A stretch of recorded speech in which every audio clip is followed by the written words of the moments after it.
That is the sound of an uninformed commander-in-chief. Not the best idea as the leader of our armed forces to advertise how surprised you are by their capability. And it wasn't just the sound of our planes that threw our president for a loop.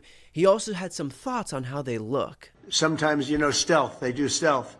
I'm not a huge believer in stealth because stealth is basically a lot of it's to design and to shape. And, I'm sure you maybe think, but also if that's the case, they're going to figure it out pretty fast, I think.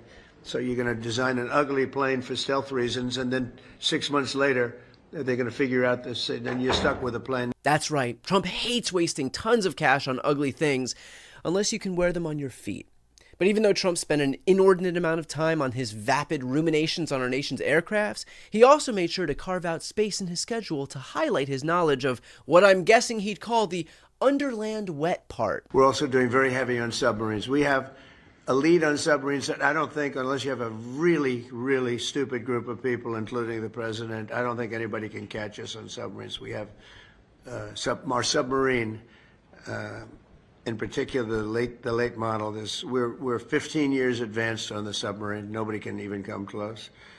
It can stay underwater for 30 years. Think of it. The only reason it has to come up is for food. Yep, other than food, it can stay underwater for 30 years. The only thing they need on board is the essential substance for human survival. But besides that, 30 years without even so much as a peep.